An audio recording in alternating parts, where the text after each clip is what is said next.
عن عبد الله بن مسعود رضي الله عنه قال قال رسول الله صلى الله عليه وسلم من حلف على يمين صبر يقتطع بها مال امرئ مسلم هو فيها فاجر لقي الله وهو عليه غضبان ونزلت إن الذين يشترون بعهد الله وأيمانهم ثمنا قليلا إلى آخر الآية۔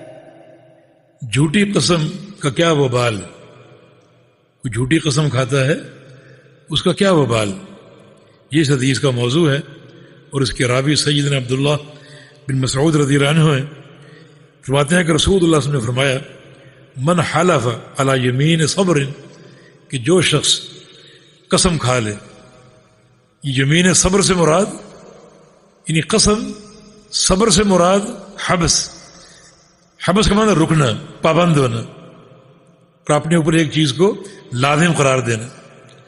قسم کھا لی اور اس قسم کا پابند ہو گیا، قسم جملے کی تاکید کے لیے ہوتی، قسم سے معاملہ موقت ہوتا ہے، تو اس نے قسم کھا کر معاملہ موقت کیا اور یقتطع بہا مال امرئ مسلم، جس سے وہ کسی مسلمان شخص کے، مسلمان بھائی کے مال کو جو ہے وہ ہتھیانا چاہتا ہے اس قسم کے ذریعے۔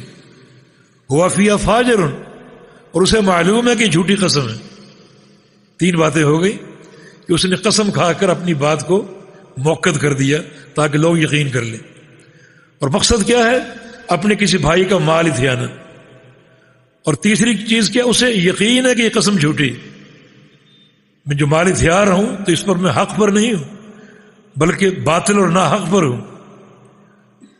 فرمایا کہ لقی اللہ وہو علیہ غضبان، وہ شخص یہ بات سوچ لے کہ کل جب وہ اللہ کو ملے گا تو اللہ اس سے ناراض ہوگا۔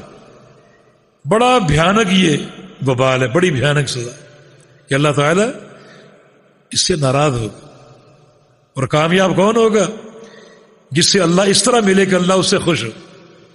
اللہ کے پیارے پیغمبر دعا کیا کرتے تھے، اللہم انی اسألک لذۃ النظر الی وجہک وشوق لقائک، اے اللہ میرے دو سوال ہیں، ایک یہ کہ قیامت کے دن اپنے چہرے کی لذت عطا فرما دینا، اللہ مجھے اور آپ کو عطا فرمائے، اور دوسرا یہ کہ اپنی ملاقات کا شوق میرے اندر ڈال دے، جو کل تجھ سے ملاقات ہوگی اس کا شوق میرے اندر ڈال دے۔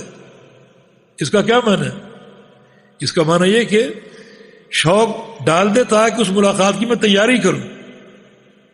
جس ملاقات کا شوق ہوتا ہے اس کا اہتمام کیا جاتا ہے۔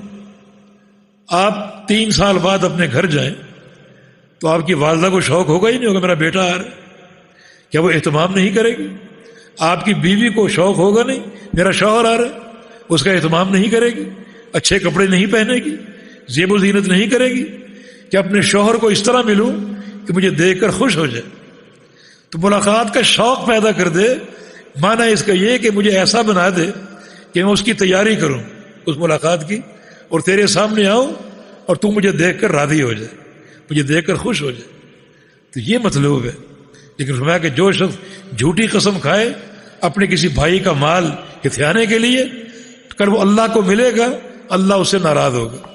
اور اسی معاملے میں سورہ آل عمران کی آیت ان الذین یشترون بعہد اللہ وایمانہم ثمنا قلیلا، یہ جھوٹی قسمیں کھاتے ہیں اور جھوٹی قسموں سے لوگوں کا مال ہتھیاتے ہیں اور چھینتے ہیں۔ تو بہت سے وبال ہیں۔ اس آیت کریمہ میں 5 سزائیں بیان ہوئی ہیں۔ ایک یہ کہ کل قیامت کے دن ان کو اجر و ثواب کا کوئی حصہ نہیں ملے گا، محروم۔ دوسرا یہ کہ اللہ تعالیٰ ان سے کلام نہیں کرے گا، اور تیسرا یہ کہ ان کی طرف دیکھے گا نہیں، اور چوتھا یہ کہ ان کو پاک نہیں کرے گا، اور پاک ہوئے بغیر کوئی شخص جنت میں جا ہی نہیں سکتا۔ ناپاک انسان جنت میں جا ہی نہیں سکتا، اللہ ان کو پاک نہیں کرے گا۔ وَلَهُمْ عَذَابٌ أَلِيمٌ، اور ان کے لیے دردناک عذاب۔ تو بڑے بھیانک یہ جو ہے وہ عذاب ہیں اور سزائیں ہیں اس شخص کے لیے جو جھوٹی قسم کھاتا۔ تبھی تو حدیث میں الیمین الغموس، جھوٹی قسم کو کبیرہ بلکہ اکبر الکبائر میں شمار کیا گیا۔ آگے پڑھ لیجیے۔